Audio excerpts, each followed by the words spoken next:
At radiovermont.com. Energy.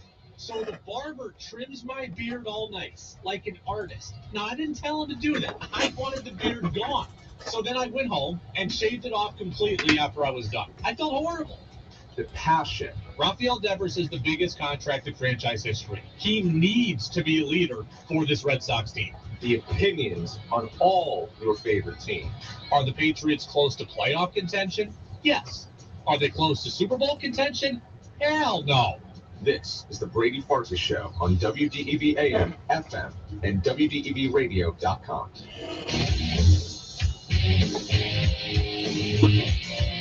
What's up, everybody? Brady Farkas Show here on a Wednesday on WDEV AM and FM and WDEVradio.com. We're brought to you by Fecto Homes, your total home solution in Montpelier. You can get in on the Ayer Auto text line, 802-585-3026. That's AyerAutoSales.com, AyerAutoSales.com. I hung out at Ayer Auto Sales the other day, and I saw their whole operation, right? I saw their sales area. I saw their collision center. I saw the whole process. And here's what I realized. I made the right decision career-wise. I do not belong in a body shop, in a garage, around cars. Props to the crew at Ayer Auto Sales that knew exactly what they were doing, but they're trying to get they're getting a screw out from some very hard to reach place inside a car because the car was made kind of weirdly, or the manufacturer made the car kind of weirdly. And I'm like, my shoulder is throbbing just watching you do that. Like, my shoulder is falling out of its socket just watching you hold your arm and that wrench up there for that long. I'm like, I can't do it. I couldn't. Not only do I not speak car language, not only do I not know everything that's going on, but I'm physically in pain watching you do it. And look, hey, I like to be a guy's guy just as much as the next guy. I don't belong there, right? I do not belong there. This is where I belong, behind this microphone, telling you how great they are, because I had absolutely no business being there other than I wanted to see the operation, and they're partnering with the show, and that's awesome. And they're going to go above and beyond for this show like they go above and beyond for their customers. But boy, oh boy, did I feel like, yeah, I made the right decision. 802-585-3026. Again, that is the Ayer Auto text line. We go up until 6:10 tonight. Tom Caron's going to join us. I spoke to TC earlier today, so that's a pre-recorded interview. You'll hear a little bit of a difference in audio quality because I was using a different microphone. I spoke to TC very early this morning, but good to talk with TC as always. I spoke to Freddie Coleman of ESPN Radio. That's going to be up on our podcast channel as well. You'll hear some of that Freddie interview tomorrow. So we got a lot of moving parts going on here. Red Sox are finishing up with the Rockies tonight. 7:10 pregame show, or 7:10 first pitch, 6:10 pregame show. And by the way, I hope you all enjoy the intro there about my beard and all that. This is the last day of it. This is the last day of it. We are changing out our intro tomorrow. Intern Tristan is going to be the guy who's in charge of that. And there you go. So the new intro will be here tomorrow. We have a full show tomorrow, all 90 minutes, and it will be a new intro.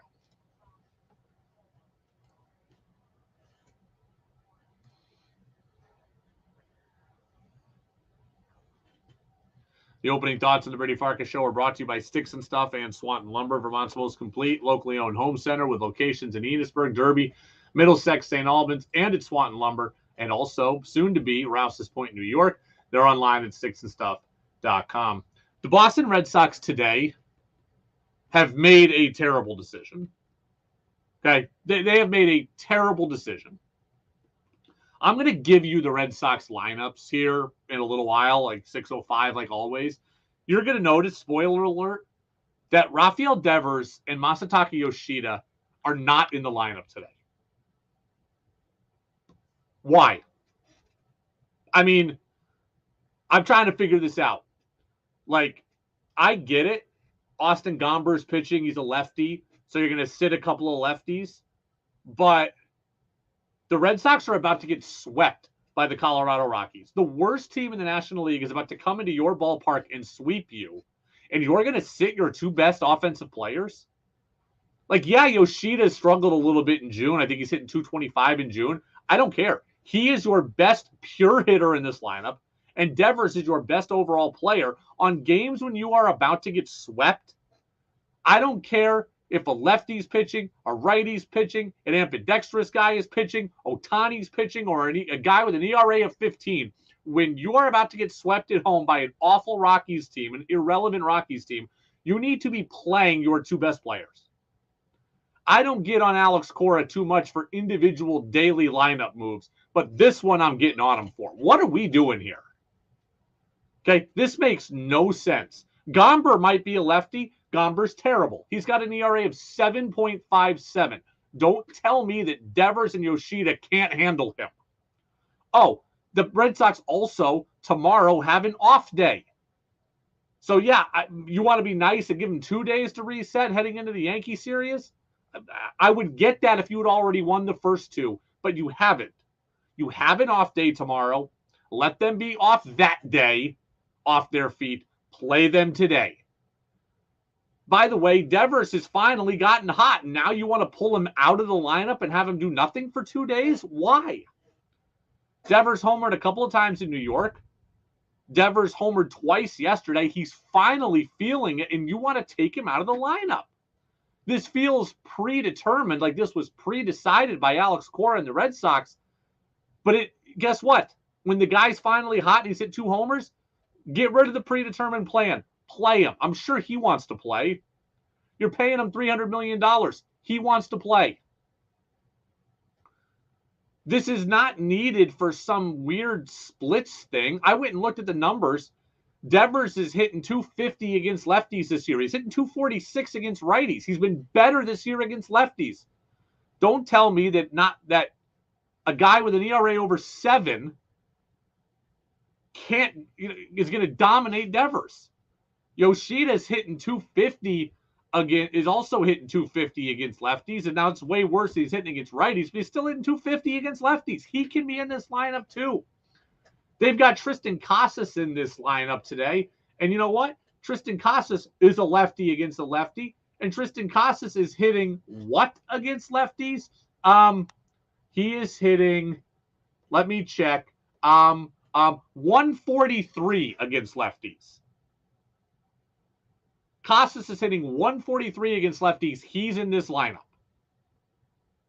We're sitting Rafael Devers and Masataka Yoshida so that Tristan Casas at 143 can be in the lineup. Can't Casas be on the bench and one of those two at least play? You're about to get swept. And you have made it easier for the Rockies to sweep you because Devers and Yoshida are not there. Sure, they can pinch hit, but I want them in there for 4 to 5 at-bats all game. Jack says, this is a loser take from you. I can't believe I'm hearing this. Casas is a higher what against lefties than Devers? No, he doesn't. Devers is hitting 250 against lefties this year. Casas is hitting 143.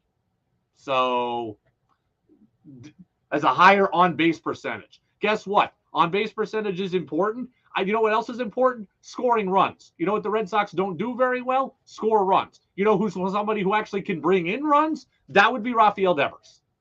Okay, how do I know this? Because I saw him bring in 4 yesterday with 2 separate 2-run homers. So, hey, we've lost 2 straight. We're falling in the standings even further. We're in last place in the division. I believe we're 5.5 out of the final wild card spot. We're about to go to 3 games under 500, which will be the most games under 500 we've been all season. But, hey, you know what? We're going to sit Devers because he's got a lower on-base percentage against lefties than Casas. Miss me with that. Come on. Jack comes back and says pinch hit Devers in a tight spot. I am sure that Devers will pinch hit in a tight spot. You know what the problem is, though? Is that you want him to pinch hit in a tight spot. I want him to homer in the first inning and get us up 3-0, so there is no tight spot. And for once, the Red Sox can have a game that doesn't end up being an extra innings. They played 3 straight extra inning games here. The last thing I want is another 4-4 game in the 8th. Okay, I mean, the Red Sox lineup today, again, I'll give it to you at 6'10". Spoiler alert. Christian Arroyo is hitting 5th. Kike Hernandez is hitting 6th. Pablo Reyes is in the lineup. This is not a good lineup right now. You know what would make it a better lineup? If Devers or Yoshida were in it. That's what would make it better. If the Red Sox were 40-28, I wouldn't care. But they're not. They're 33-35. The plan has to go out the window when you're 33-35. When you are in last place. When I'm looking at the wild card spot right now, and the Red Sox are 4 spots out of just the final wild card spot. Seattle's ahead of them. Toronto's ahead of them. The Angels are ahead of them. And right now, they're all playing better than them. Devers not playing. Yoshida not playing against a lefty with an ERA of over 7. You know what would be a great way to get Devers a day off? Let him and Yoshida start, get up 9-0 on a guy who stinks, and then pull him in the 5th and give him a half day off. That's what the plan should be. These managers and the front office people that we got to give them 2 days off. You've got an off day tomorrow. Okay? You're playing at home tomorrow. Devers and Yoshida could literally sit on their couch all day and eat bonbons tomorrow and not get on their feet once. Okay? There's no plane ride. There's no cross-country trip. It's not one of these off days. It's not really an off day. It's a full and complete off day. And yet, you're not playing them. They should both be playing, but definitely one. Texter says it's a meaningless game in June against a game that doesn't mean anything. This is not that deep. Even a guy who makes $300 million needs a couple of days off. Look, okay, you're telling me it's a meaningless game in June, and you're saying that, oh, everybody needs some time off. You know what that means? You've given up. Okay? Congratulations. The Boston Red Sox have gotten you to give up this season. Because here's what happens. Here's how I think about things. When my team is flailing, when my team has lost 7 of 10 like the Red Sox have, when my team is falling further and further in last place, and when my team is falling further and further out of the wild card race, you know what I want? I want to win games. I don't want to punt games. When you tell me on the text line, AR Auto text line, 802-585-3026, when you say, Brady, it's a meaningless game, why are you so worked up? Then you've let them win. They have told you that it's okay to punt on individual games, and you're buying it. You're eating this slop up. Hey, it's okay. This game doesn't matter. We'll try the next one. No. They all matter. When it's April 10th and you're 3-8, I'm not that worked up. When it's June 14th and you're headed towards July 4th and towards the trade deadline, and you're running the risk of being 15 games out in your own division, and all you have is the wild card, I can't afford to be playing games. Yoshida should be playing. Devers should be playing. But certainly one of them should be playing. Tristan Casas, you decided, wasn't good enough at first base to play defensively. You should tell him today you're not good enough to play against lefties when we're about to get swept and you're hitting 143. If the Sox had taken the first 2 games like they should have, then I'd feel differently. I'd say, great, give them a day off. They earned it. Get them ready for the Yanks.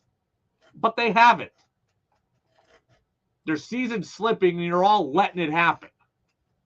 Okay? Texter says, okay, this is Jack again, he says, come on, Brady, be better. What about Ref Snyder? He deserves to play. I like Ref Snyder does deserve to play, and he does deserve to play against lefties. I'm not talking about Ref Snyder. Okay, here's the lineup today. Okay, here is the lineup. Ref Snyder's in left, Turner's at third. Verdugo's in right, Duvall's the DH. Arroyo's at second, Kike's in center, Casas is at first, Wong is the catcher, and Reyes is at short. Here's pretty simple, okay? I can easily, I'll get Devers in the lineup at third, okay? Devers can play third. Turner can play first. Casas is on the bench. Hey, there we got that one. Then, okay, you want Yoshida off his feet a little bit? Okay, Yoshida can be the DH, and Duvall can be in center, and Kike can be at short, which I know we hate, but Kike can be at short, and Reyes can be on the bench because he can't hit either. I know he's hitting 288, but come on. He's got 6 RBIs and no home runs. I'd rather, or put Kike on the bench again. I don't care, but Yoshida should be in this lineup. And you know what? Everybody seems to be agreeing with me.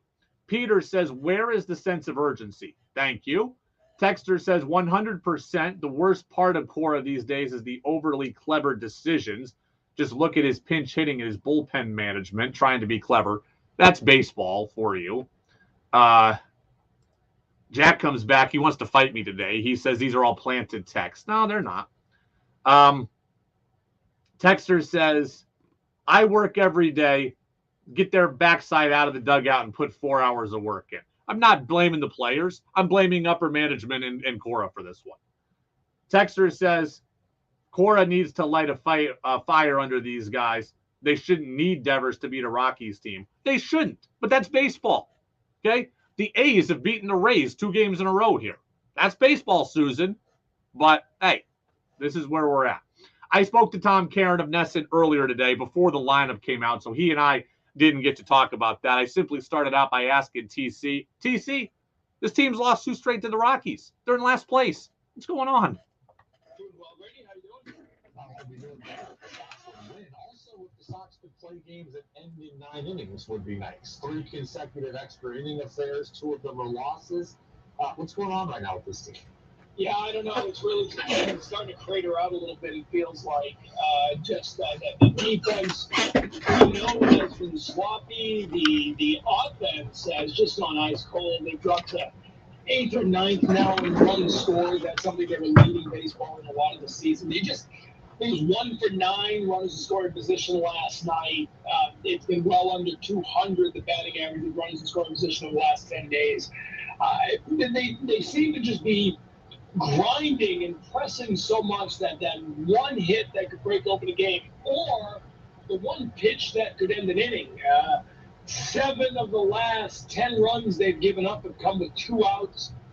It's a very thin margin, but when you're stressing and you're pressing and you're trying to do everything, as Kevin Millar is trying to hit a 5-run home run every time you're at the plate, it just all falls apart. And right now, you're 2 games under 500. The worst you've been all season is 3 games. I was looking back at this date last year. You were 4 games over 500. So this team right now is worse than last year's team, and we know how that worked out. The team, Alex Cora yesterday said they're making some adjustments to the lineup defensively. We saw that yesterday. Turner playing first, Casas at DH. Kike's not going to play shortstop. Kike has a spot on this roster right now. I perfectly see that, but with the glut of outfielders that are there, with Yu Chang coming back soon, and Arroyo at second, and Story eventually, does Kike maintain his roster spot on this team through the trade deadline? That's a great question, and he'd be a really valuable guy for a contender because he plays multiple positions. And the role he had all those years in LA was not an everyday player. Right, he was a guy who would play center field today, play second base tomorrow, not play the next day, come in as a reserve the next day. He came here and became one of the better center fielders in baseball. So let's not forget what he did in the outfield over the last couple of years and what he did in 2021, the playoffs. Essentially carried this team through the first couple of rounds. The experiment has failed at shortstop. We know that. 14 errors, 13 throwing errors. But the 14 is the most of anybody in any position in baseball. And now there's no room to put him back in the outfield. You've got Duvall back. You've got Duran getting his opportunity. Yoshida and Verdugo. Eventually, Trevor Story's going to be back. Maybe Yu Chang before that. So there's even less room in the infield.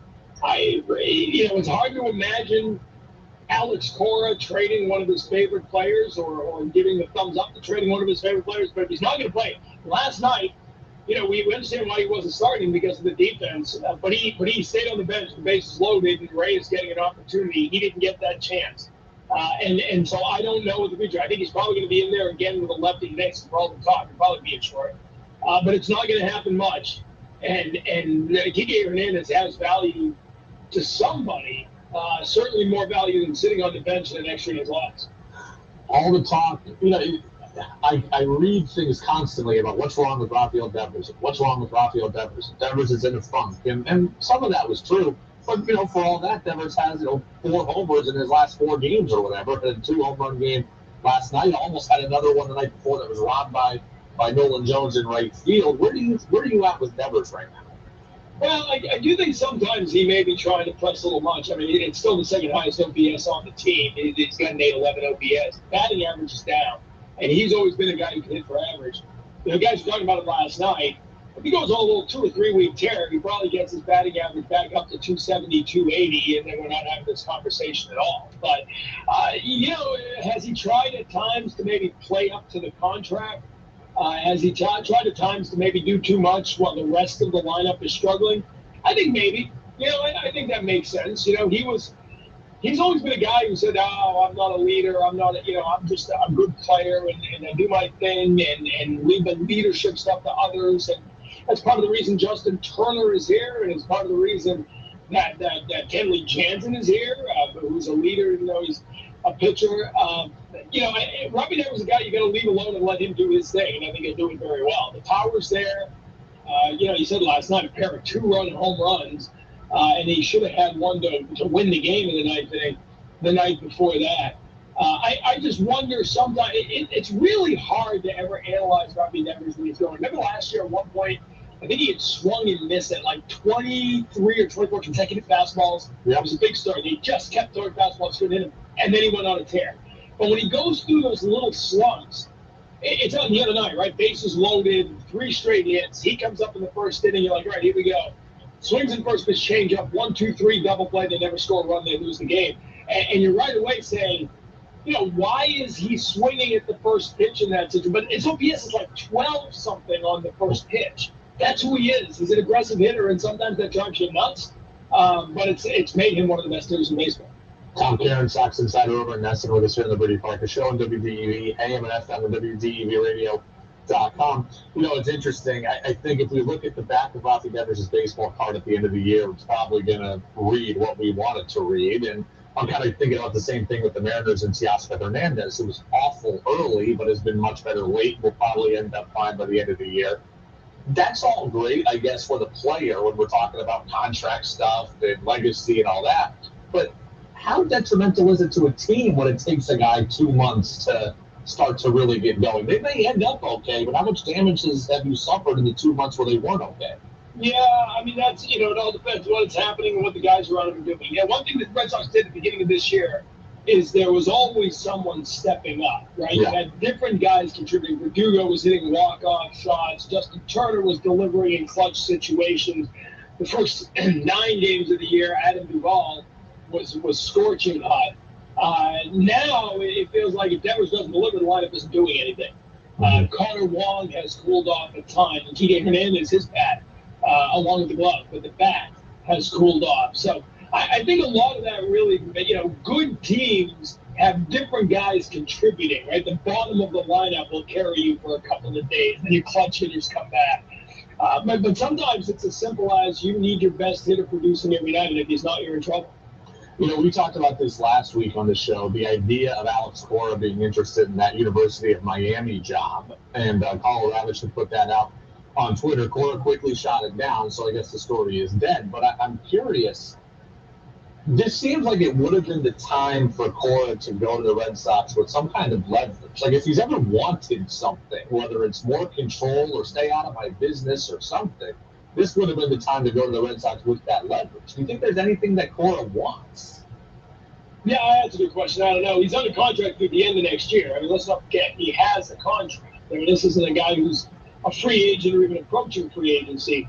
It's going to get real interesting here if this team continues to struggle because, most teams, and the Red Sox are right there with them, will rarely let a manager go into a lame duck season without extending. And so that would lead you to believe at some point over the next few months, the team and Cora dive into negotiations of a contract extension beyond next season. Is that going to happen if the team is struggling? Is Chaim Bloom on any kind of hot seat? And the 4 years has been as long as all his predecessors got for the most part, certainly the last few. And that's where he is now. And like I said, the team is performing behind last year's team. So I don't know. I don't know if Cora's got leverage right now, or if Cora's trying to wait out and sift through some of this to see if this team can get traction. But again, he's under contract through the end of next year. So it's not like you can march in there and say, hey, I'm leaving to go to Miami unless you give me something. A lot of talk last week about the Matt Dermody situation, the social media uproar there. He was designated for assignment. He's still in the organization. The team has said, they'll improve their vetting processes, etc. The thing that stuck out to me through all of this was Chaim Bloom telling the media that Matt Dermody apologized, and Chaim Bloom was satisfied with that. I guess my question is, what did Matt Dermody apologize for? Did he apologize for feeling the way he feels, or did he just apologize for tweeting what he tweeted? But I think some people will react differently based on the answer to that question. Yeah, and I don't know what he apologized for to Chaim Bloom, because Chaim didn't tell us that. I know that what he said to us is he apologized that his tweet hurt people. So that's not apologizing for what you tweeted. That's apologizing for tweeting it, right? I mean, that's apologizing for the reaction to your tweet. And Alex Spear did an interesting dive today in the Globe, saying that there was other hateful, hurtful tweets they uncovered from Dermody over time, and that they are re-examining a lot of their processes. I like Chaim Bloom. I like him as a person, and I understand his vision for the long term. I'm not 100% sure he gets the time to see that through, because it's a process. You're trying to contend now while rebuilding, and that's always difficult. I just thought there was absolutely no reason to do that last week. There's 1,000 Matt Dermodys in the world, 9,999 or whatever I'm trying to say, 999 of them don't have that history, don't have those tweets. You found someone else that, Rio Gomez was pitching in AAA Worcester that day. Now he's the opposite, right? An amazing story, who lost his father and is pitching in his memory. Could have thrown him out there to give you 4 innings. Could they just start Kluber, who they brought in to leave anyway? Could have started Winkowski. Could have started any number of guys here and patched together. You didn't need to do it. I know you had the roster spot. And if this guy was, the second coming of Nolan Ryan, I can maybe understand putting up with the crap that came with it. But he's a journeyman. He's a ham and egger. He's a guy who hasn't done anything, even at the AAA level, hasn't been that good. Why bring all of that into the middle? It's like when the Bruins drafted the guy last year and it became a big story, right? And the players stepped up and said, we don't want to deal with it.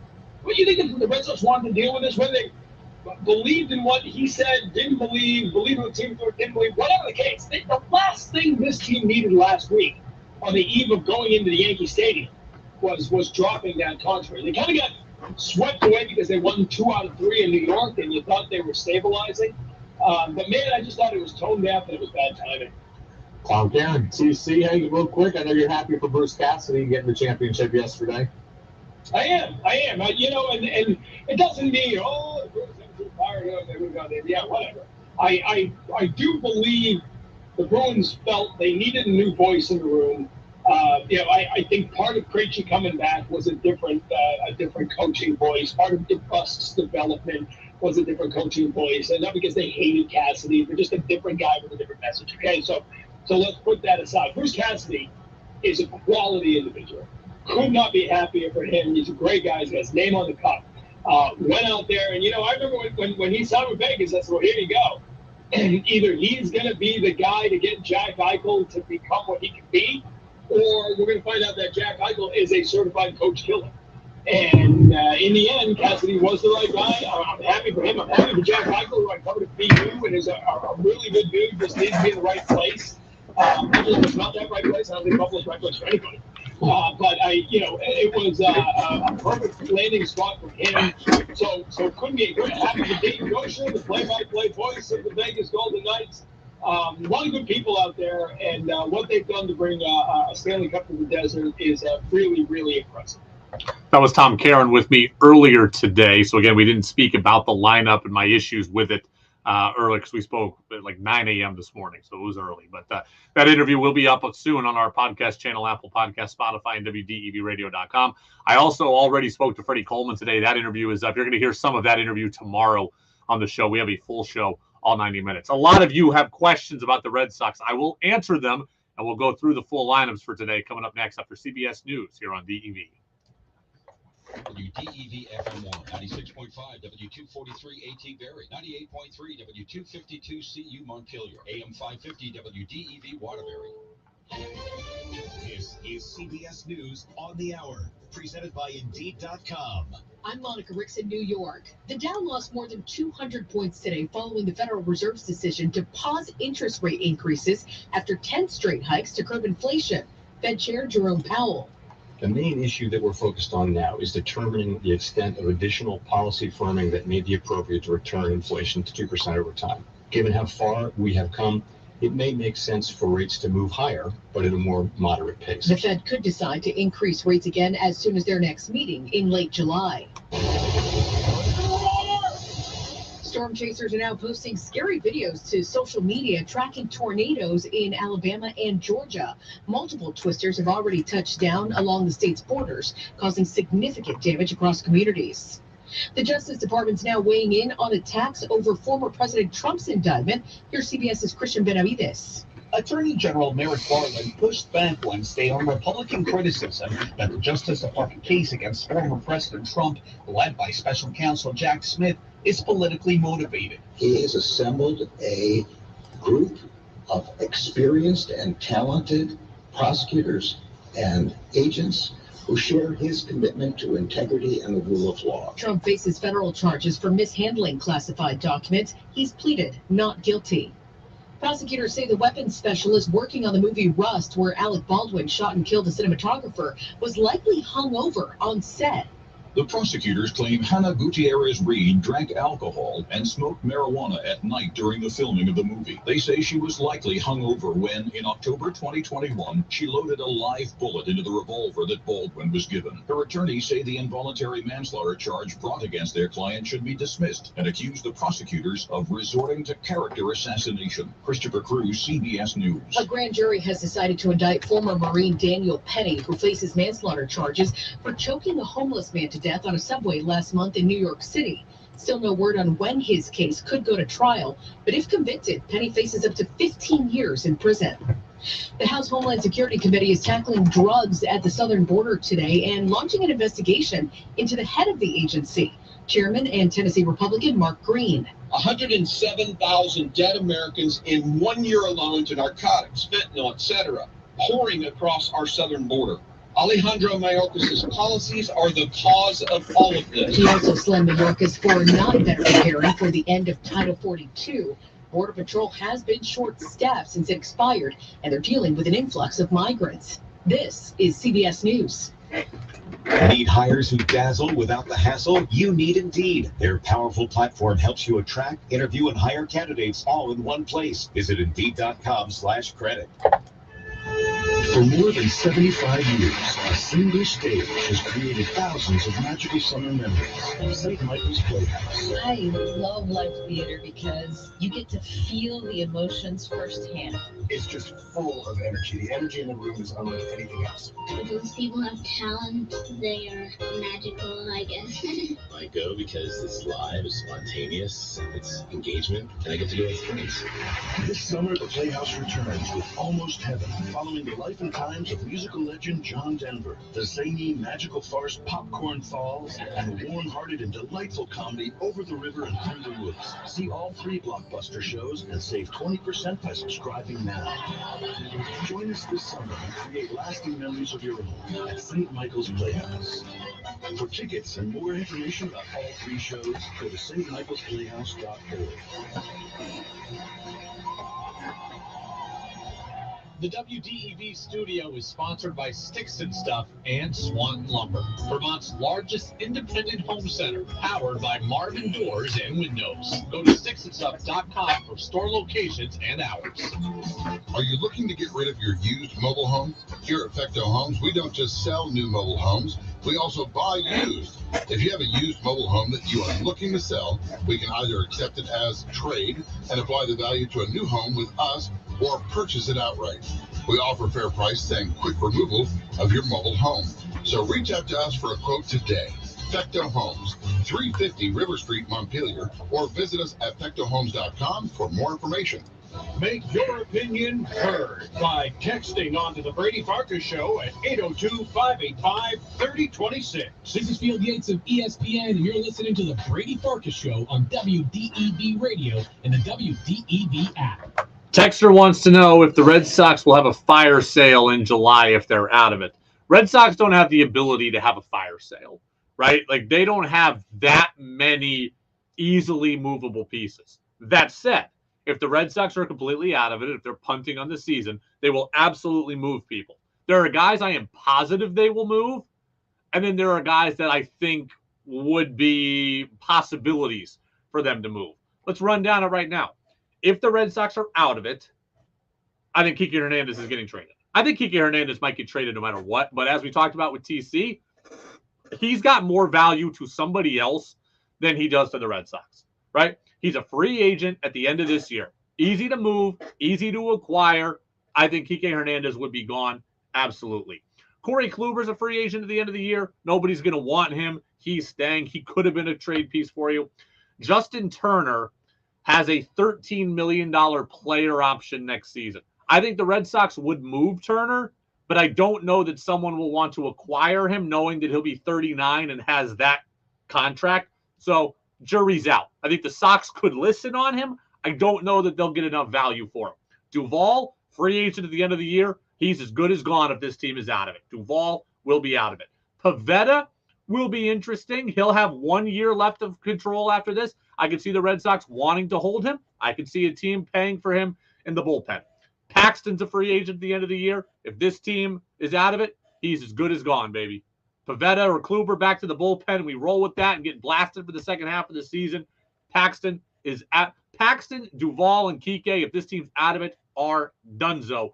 No doubt about that in my mind. Arroyo, he'd have a year left. It's a possibility. Joely Rodriguez, club option on him. If he's healthy, shows anything, yeah, he could be moved. I don't think anybody else gets moved. So they don't have enough to have a full fire sale. Kenley Jansen is possible as well. He's under contract for next year at $16 million. It's possible. I would say it's unlikely that someone will acquire him, but I would say definitely that Duvall, Paxton, and Kike all would be gone. Those are your three most easily movable people. Rodriguez, if he were to have shown you anything.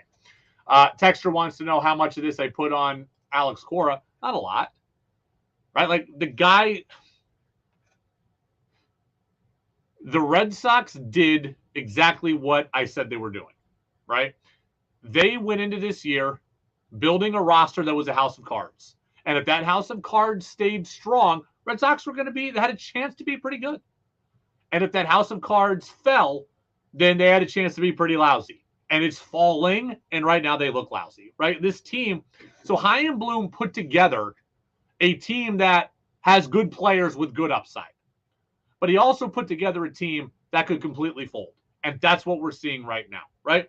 Red Sox put a lot of faith in Sale. Okay. Red Sox put a lot of faith in Paxton. Well, Paxton's barely pitched, and Sale is going to be out for most of the year. So that doesn't work. Put a lot of faith in Kluber. Hasn't been great. Needed Pivetta to be great. Hasn't been. Needed Joely Rodriguez to be good for the bullpen. Has barely pitched and has been bad. Okay. They needed Casas to take a next step. They needed Story to be great. Oh, he hasn't played? Oh, okay. They need Devers. They need Yoshida. They needed Verdugo. That's been good. Kike hasn't been good. Arroyo hasn't been healthy. They haven't stayed healthy, and the guys they've been counting on to perform haven't performed. So I don't put a lot of this on Cora. He's only playing with the hand that he's been dealt. And the hand that Bloom gave him has not turned out to be very, very good. And again, I saw what Bloom was doing, trying to build a team that could serve as a good buffer like it did in 21. And this year, it hasn't helped. It hasn't worked.